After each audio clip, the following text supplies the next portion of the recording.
Chegamos enfim ao último capítulo antes do hiato que o One Piece terá de um mês, né? Para o Oda se preparar para a tão aguardada saga final. E antes de falar sobre o capítulo em si, eu só queria fazer dois breves comentários, né? Um sobre como o ano foi um dos maiores arcos até agora.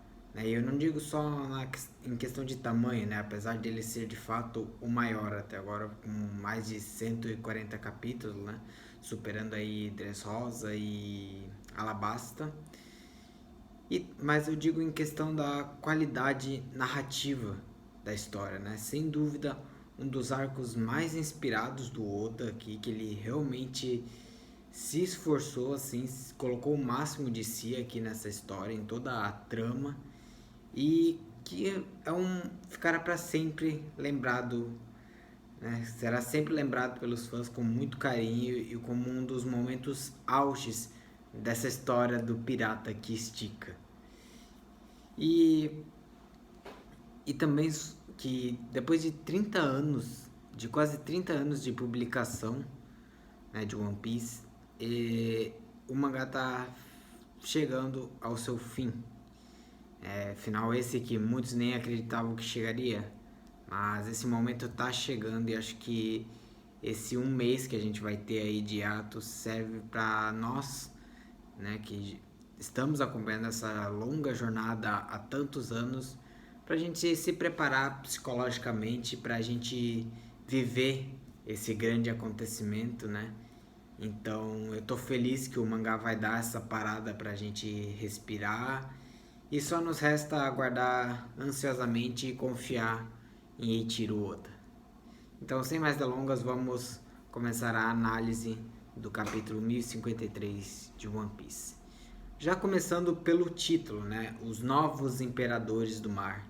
E acho que não tinha como ser outro realmente, porque o 1052, o capítulo anterior, deixou um gancho bem forte, né, para esse aqui, que é a atualização das recompensas dos piratas que conseguiram destituir o trono de dois Yonkos. Então, por consequência, isso acabaria tendo que ter repercussões grandes ao ponto de novos Yonkos serem estabelecidos, né? Então, acabou os fãs até ficaram teorizando bastante sobre como seria essa nova reformulação dos, da, do poder dentro do mundo de One Piece, né? Então, seria Goku, manteria os Yonkous, como é que ficaria essa questão? É uma informação muito importante que não teria como ser deixada para o pós-hiato, né? Seria muita sacanagem do Oda deixar a gente ansioso para fazer essa revelação tão importante. E muito mais do que isso, esse título ele mostra como o mundo de One Piece agora ele tá passando por uma forte mudança, né? Na em todas as suas estruturas, o mundo ele tá começando a surgir uma nova era, né? Então eu acho que esse título ele significa bastante isso e que será provavelmente um dos principais pontos a serem trabalhados na saga final, né? Justamente como o mundo ele vai virar de cabeça para baixo, né? Vai entrar em um caos completo ali, né? Provavelmente culminando numa guerra gigantesca nunca vista antes em One Piece, que resultará no final em uma reformulação do sistema de ordem de One Piece, né? Então, eu acho que aqui está começando a as engrenagens estão girando para essas mudanças acontecerem. E agora a gente vai sim para a primeira página de One Piece, que já tem uma cena ótima de um dos membros do Gorosei, enfurecido, não é? O que é sempre um prazer de ver. Né? Eles estão putos que o novo cartaz de procurado do Luffy não foi aprovado por eles, né? Eles queriam ocultar o D no nome dele e eles não aprovaram essa nova imagem que está no cartaz. Então a gente tem aqui duas revelações bem importantes, né? Essa do desejo deles de ocultar o D no nome do Luffy, né? Que é o mesmo que eles fizeram com o Gold Roger. Então aqui mostra como o Luffy ele quebrou mais uma barreira, né, no nível de ameaça que ele representa para o governo mundial. Então cada vez mais ele está se aproximando do título de Rei dos Piratas e cada vez mais o alvo nas suas costas vai se tornar maior, né, para o governo mundial que tanto teme o surgimento dos D e o que eles podem representar para eles. Então é bem interessante essa fala deles aqui, né, de como eles queriam ocultar essa informação para realmente não a verdade não ser revelada, que é uma constante do Gorosei de tentar fazer isso, né? Qualquer mínima informação sobre o Século Perdido, sobre os D, sobre Joy Boy, sobre Nika, qualquer coisa relacionada a isso já é o bastante para causar um rebuliço na cabeça deles, né? E eles perderem aquela compostura calma que a gente sempre vê eles, né? Então é algo realmente uma preocupação muito grande para eles e que eles não querem ver sendo revelados. E aqui é uma demonstração clara do Oda sobre a censura do governo autoritário, que também é outra constante aqui, uma constante temática na obra. O Oda fala bastante sobre a importância que a mídia tem na sociedade, sobre o papel a responsabilidade do papel que ela exerce. Então, o fato de governos autoritários sempre temerem a mídia e sempre tentarem procurar por meios de censurar os veículos de comunicação é algo que o Oda está sempre tentando abordar, porque a mídia, os jornais, elas têm um papel muito importante na sociedade e podem servir como uma ferramenta muito poderosa de manipulação também, né? Eles conseguem manipular a visão das pessoas sobre a realidade que elas vivem, né? Então eles acabam podendo distorcer muita coisa e meio que estabelecer o que é verdade e o que não é. Então é por isso que até muitos governos eles tentam se apoderar desses veículos de comunicação e quando eles não conseguem fazer isso eles tentam censurar, né, para que os podres não sejam revelados. E é muito interessante como o Oda ele sempre aborda isso. A cada final de arco nós vemos todas as repercussões dos eventos no mundo, né? A reação das pessoas, como a mídia trabalha em cima disso e como o governo tenta manipular as informações. E o Morgans aqui, que é um personagem excelente, eu adorei a adição dele aqui em One Piece. Ele representa aquele jornalista bem sensacionalista, né? Que ele não mente, mas ele gosta de exagerar os fatos, certo? Então, para causar impacto nas pessoas, e até por conta disso, ele acaba causando muita dor de cabeça para o Gorosei, o que por si só já é uma função ótima do personagem. E também ele serve como uma crítica também ao sensacionalismo, né? Que é uma falta de responsabilidade mesmo. Os caras, os jornais que fazem isso, que trabalham por esse método, eles esquecem de toda a responsabilidade que eles possuem, né, ao perder o rumo e não noticiar os fatos como deveriam. Mas, de qualquer forma, além da alteração do D no nome no cartaz de procurado, outra coisa que preocupa eles é a nova imagem do Luffy, né? Que eu fiquei bem curioso sobre isso, porque desde o início o Luffy sempre teve a mesma foto, né? Dele sorrindo e tal, então... E eu sempre achei que é uma imagem condizente com o personagem, né? E também fazer um paralelo bem interessante de como o governo, a marinha, tentava impor a imagem dele de perigoso, mas que ele na verdade não era, né? Então tinha essa relação ali, né? Você tinha um número da recompensa altíssimo, geralmente, e o Luffy todo bobão, sorrindo ali, bem tranquilo. Então fazia esse paralelo sobre quem o Luffy realmente é e como a Maria tentava impor a imagem dele. Então eu fiquei bem intrigado quando eu li isso, né? Eu tava curioso para ver como seria essa tal nova imagem de cartaz de procurado do Luffy. Então são bastante coisa aqui já nessa primeira página, né, para se discutir. Então tem toda a questão da mídia, do Morgans, do Gorosei tentando censurar o Luffy, né?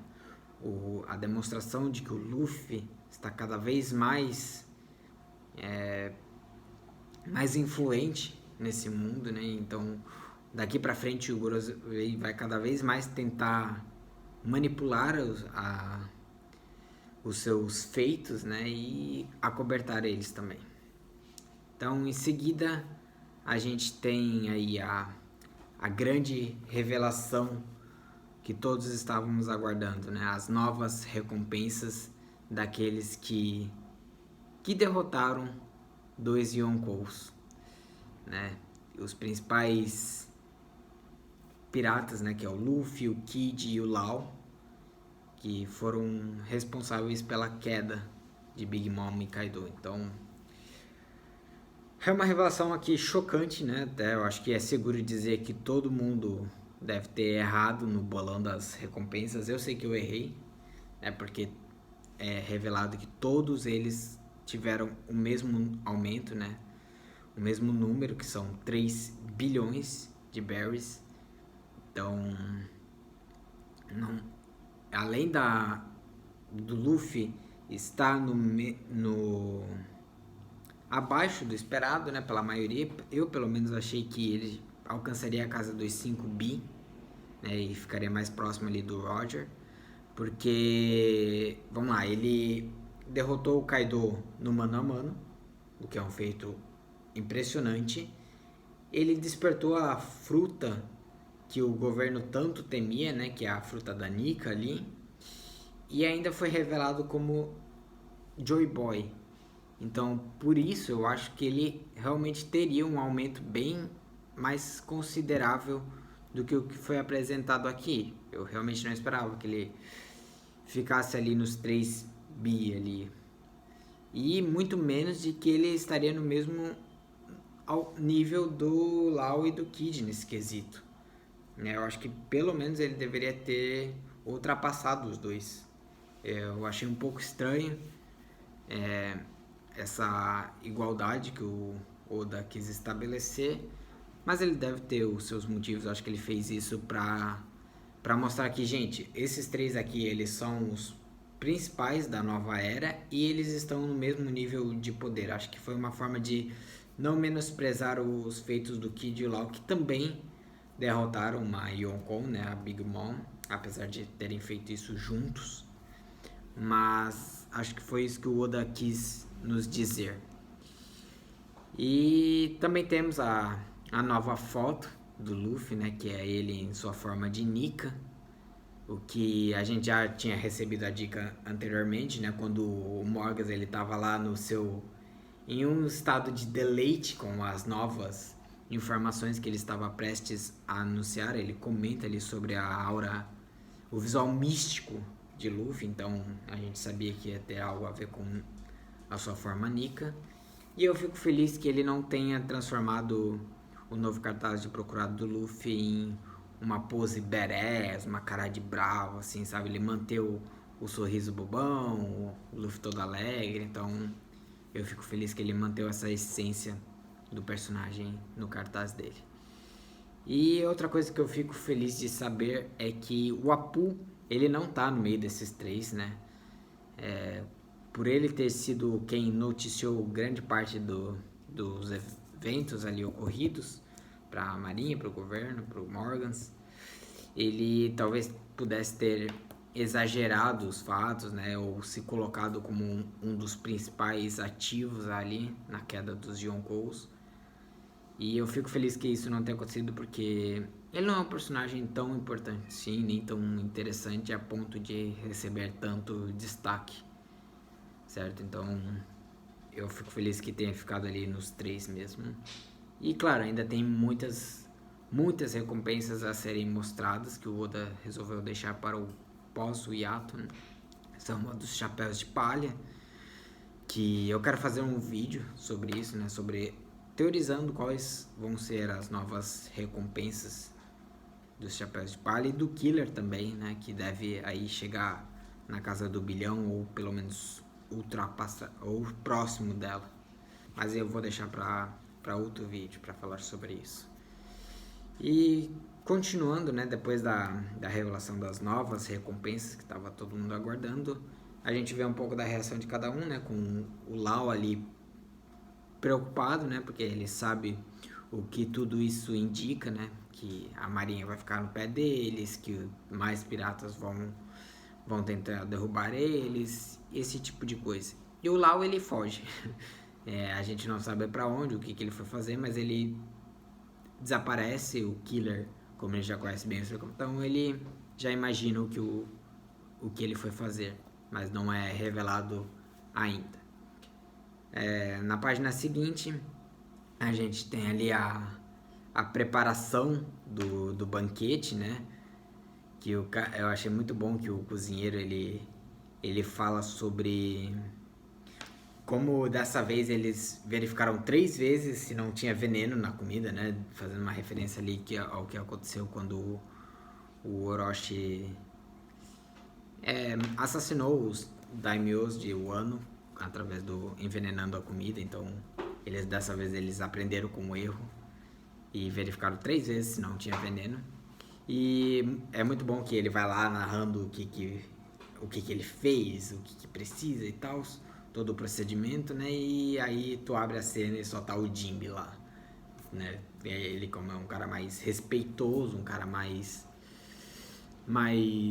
elegante, digamos assim. Elegante não, mas ele é um cara que respeita as tradições, sabe? Ele é um cara mais velho, mais sábio, mais respeitoso, honrado. Então ele tá lá aguardando, apreciando a comida, parabenizando o cara, agradecendo.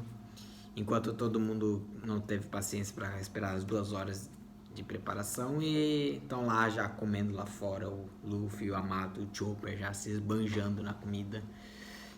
E tem uma fala bem curiosa, bem importante de ser notada, que é sobre a comida dessa vez ser de graça para todo mundo, né? Que como o Wano foi um país que sofreu muito com a tirania de Kaido, é um país que passou por fome, então a comida aqui é algo muito importante para eles. Tem uma simbologia muito forte que dessa vez eles realmente não estão mais sobre um governo autoritário, né? Eles estão finalmente livres. E em seguida a gente vai para uma das informações mais importantes reveladas em todo esse arco e uma das informações mais importantes reveladas em One Piece na última década aí, que é a aparição da Robin, né? Ela, depois de muitos teorizarem sobre o seu paradeiro, a gente vê ela no porão do castelo de Wano, né? Ela tá lá e aparece o Tengu, ela tá lá olhando a coleção de bonecas dele. A gente tem uma breve interação divertida ali, né? Onde ele começa, que nem um nerd, né? Falando sobre a sua coleção, todo orgulhoso lá. E aí ele pergunta, o que você achou, né? Como elas são bonitas, né? E a Robin, honesta como sempre, fala um curto e grosso não. Muito bom, a Robin, eu adoro ela. E, enfim, 2 informações são reveladas aqui, né, nessa conversa. A primeira é que o Tengu, né, o ferreiro de Wano, ele, na verdade, assim como muitos já teorizavam, já especulavam, ele é o pai de Oden, o Sukiyaki, né? E, cara, eu já achava essa teoria meio estranha, assim, eu não gostava muito dela. E o fato dela ter sido concretizada aqui não a torna melhor. Pra mim não faz sentido o pai de Oden ter ficado tantos anos assim na espreita, né? Ele ocultou a sua identidade para os Bainhas Vermelhas sem motivo aparente, para os seus netos também, e deixou a Hiyori todos esses anos aí sofrendo sozinha. Então eu achei meio bizarro o Oda ter confirmado essa teoria, apesar de que já era esperado. Mas o que é de fato importante aqui e bombástico, muito mais até do que as recompensas, é o fato de que a Robin revela pra gente que a arma ancestral Pluton está em Wano e não em Alabasta, como a gente sempre achou, né? Lá, anos atrás, o Oda ele tá fechando esse arco,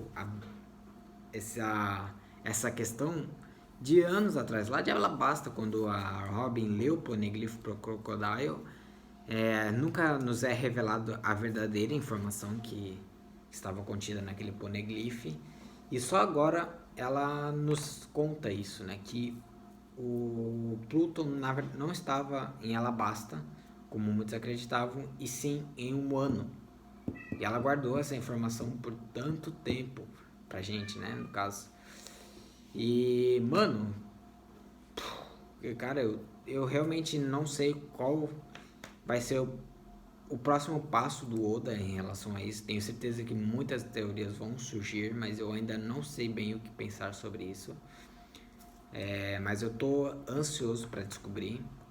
E vamos ver se ele vai dar um vislumbre pra gente dessa arma ancestral que há tanto tempo é mencionada, mas nunca revelada, né? Então, em seguida a isso, nós temos aí, a gente vai para Udon, que o Ryukugou tá lá, né? Então ele faz a limpa total ali dos piratas, né? Dos lacaios do Kaido. E em uma cena bizarra de demonstração brutal do poder dele, né? Que, como muitos já especulavam também, tem a ver com a natureza, com plantas.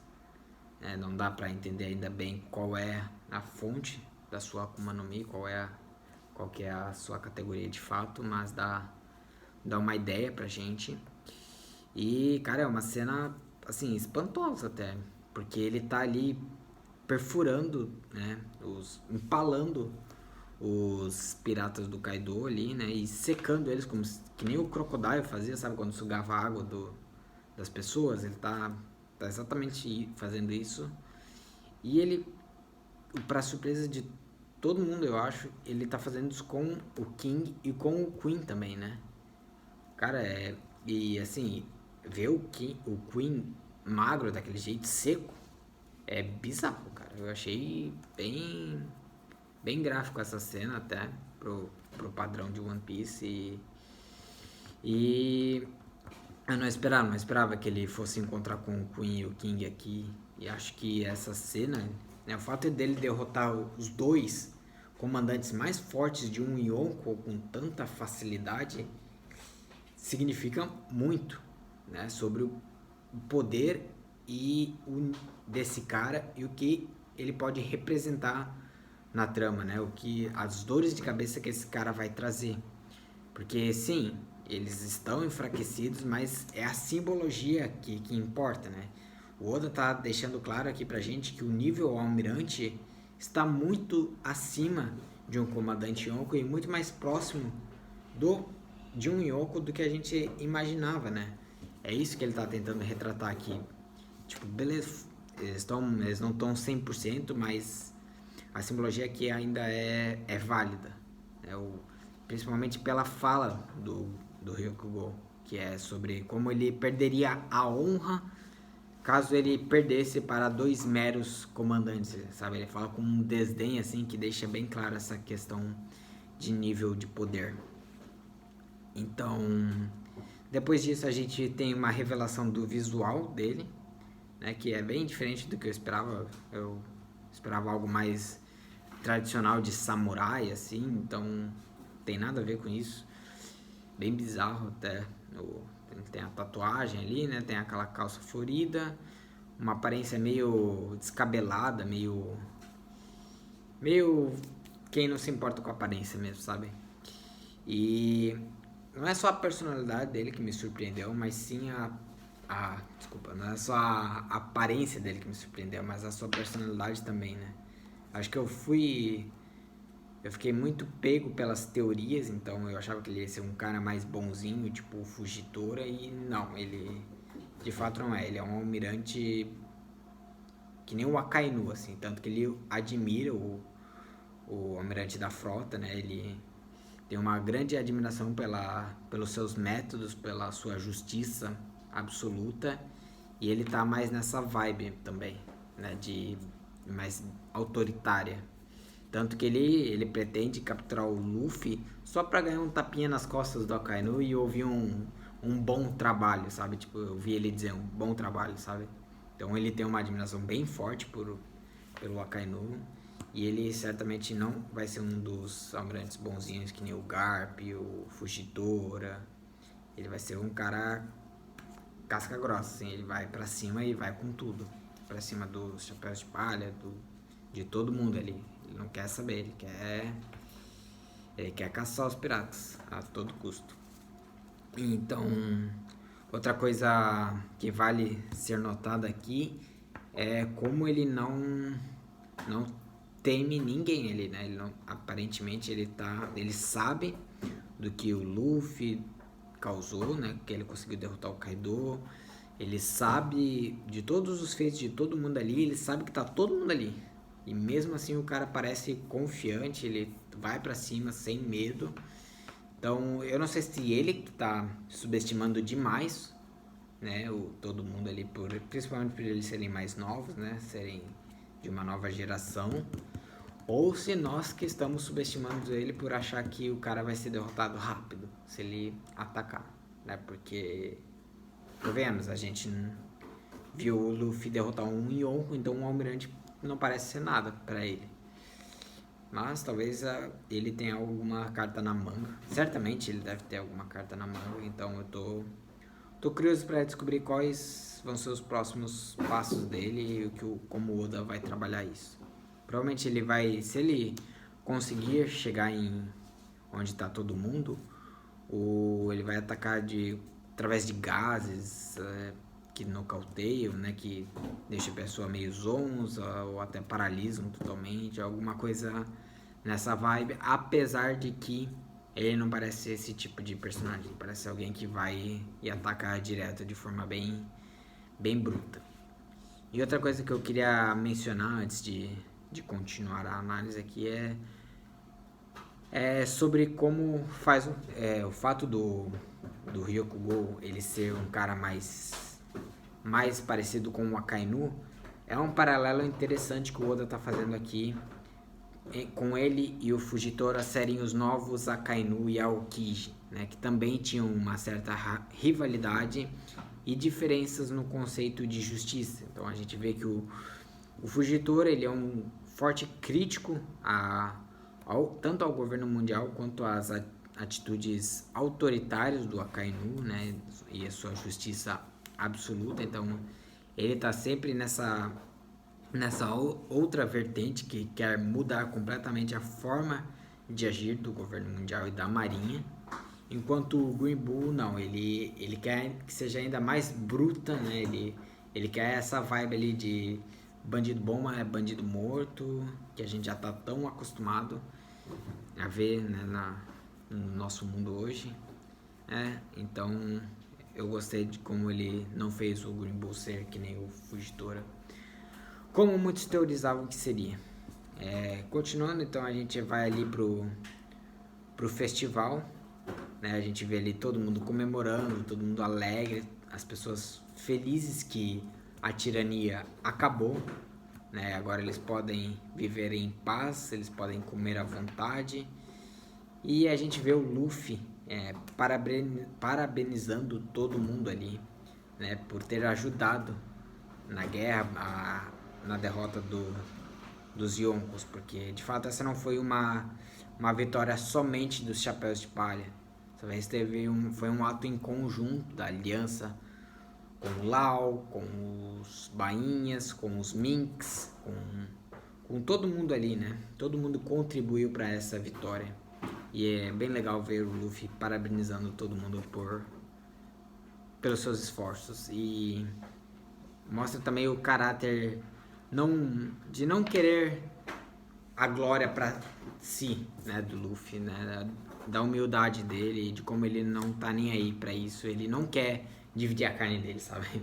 O Luffy, a gente tem um flashback dele ali com o Momonosuke, em que ele disse pra ele não revelar que o Luffy derrotou o Kaido, não falar nada disso, porque isso associaria ele a uma imagem com a qual ele não se identifica, né? Que é a de um herói lendário. Ele não tá nem aí pra isso, ele não quer fama, ele não quer ser um herói, ele não quer dividir carne. Ele quer ser só o Luffy de sempre, viver uma aventura e é isso aí, partir pra frente, pra outra, sabe? Isso não... O título de Yonko pra ele não significa nada, ele não tá nem aí pra isso. E é bem legal ver a diferença dele pro Kid, né? O Kid, justamente como o Luffy teve esse grande destaque mesmo, não querendo, o Kid ele foi lá no meio do festival, ele partiu pra cima do Luffy, né? Porque ele não aceita isso, não aceita que ele seja o principal dessa história, ele quer derrotar o Luffy pra se provar também como o mais forte, né? Porque ele é um cara mais competitivo. Mas o Luffy, ele tá zen, ele tá num momento de festa, ele só quer saber de comer e beber, então ele segura o Kid pelo pescoço ali, né?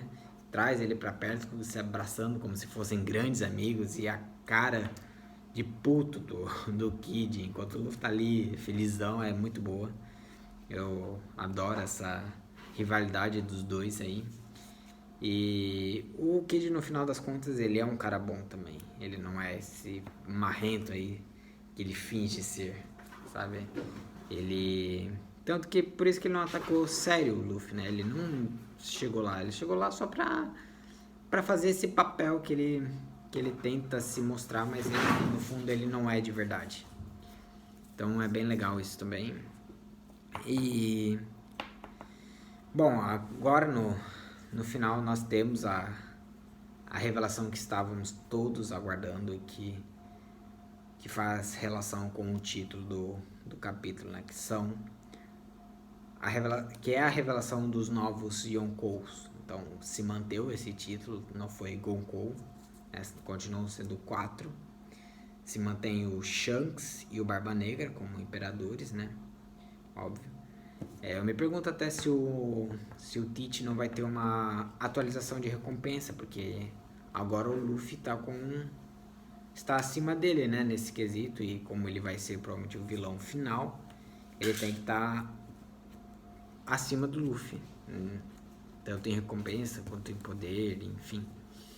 Então eu acho que ele vai ter aí se não agora, muito em breve, uma atualização também no seu cartaz de procurado. E agora vamos para os dois novos Yonkos. O Luffy, como já era esperado, né, ele foi considerado um novo Yonko oficialmente, né, não é só uma fake news do Morgans, assim, né.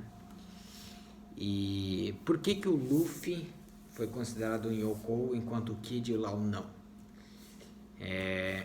Isso porque o Luffy, o título de Yonko não se trata só sobre nível de poder, né?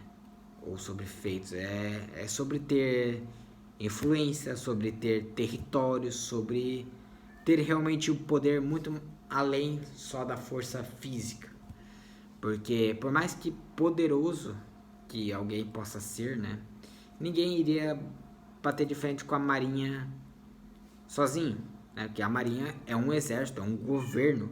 Então seria muito fácil para a marinha derrotar um Shanks da vida, um Kaido, até mesmo um Barba Branca, um Roger, se não fosse pelas influências, pelos territórios, pelas alianças que esses piratas possuem, né? Pelo exército, né? Pode ver, o Kaido tinha aí 40 mil membros, a Big Mom tinha toda a família dela ali, então são tripulações maiores, eles possuem territórios para defender, eles possuem alianças com outros piratas, e o único que possui isso dos três ali é o Luffy, né? O Luffy ele tem aquela aliança feita no final de Dressrosa, né? Com mais de 3.000 membros.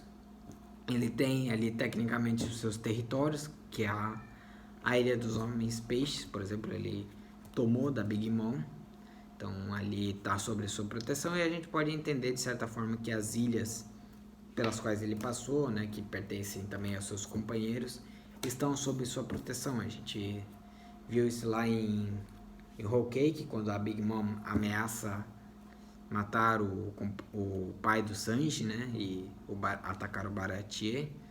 O Luffy fala, não, vamos voltar pra lá então e proteger essa porra, né, porque faz parte do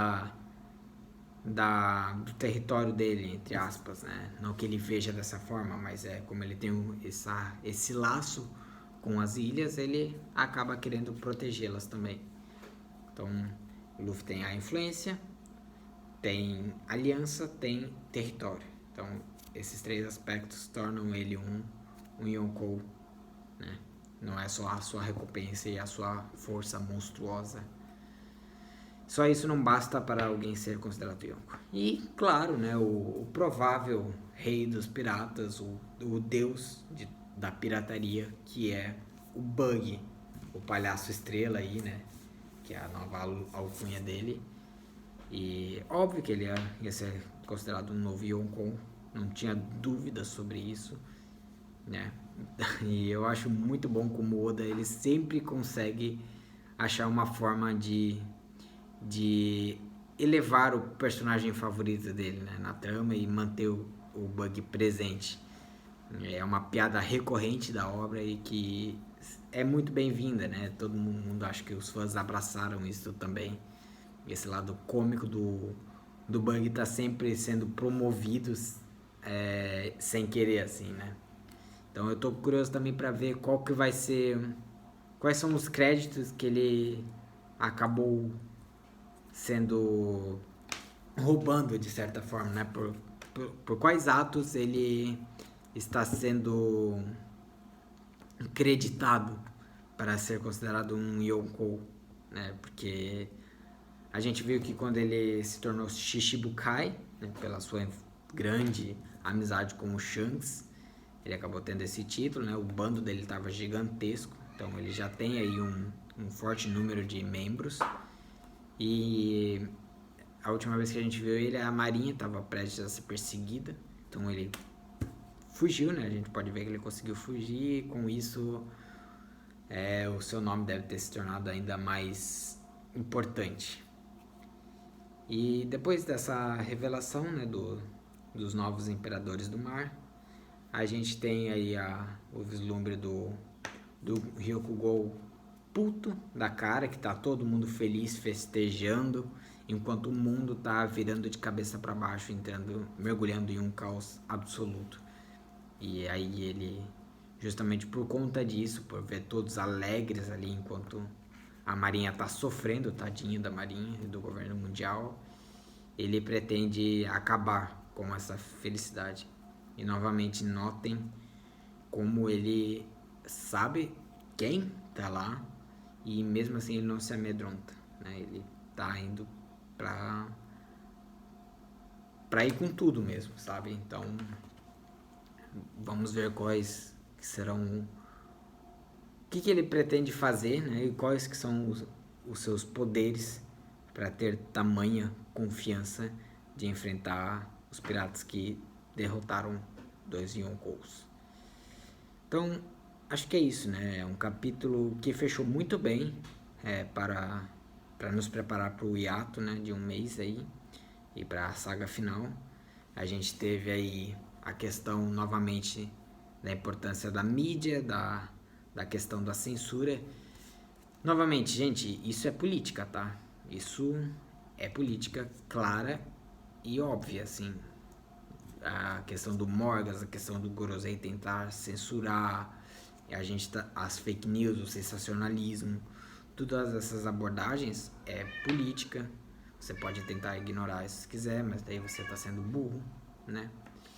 Então, teve essa questão aí sendo abordada novamente, a repercussão das notícias no mundo, que é que é algo que o Oda sempre traz e que é muito bem-vindo. Eu adoro esse aspecto e esse cuidado que o Oda tem de abordar essas questões que são super relevantes para o mundo de hoje, né? A importância da mídia, a censura, fake news, tudo isso. Né? Então a gente tem também as novas recompensas atualizadas do Kid, Lau e o Luffy para 3 bilhões, né?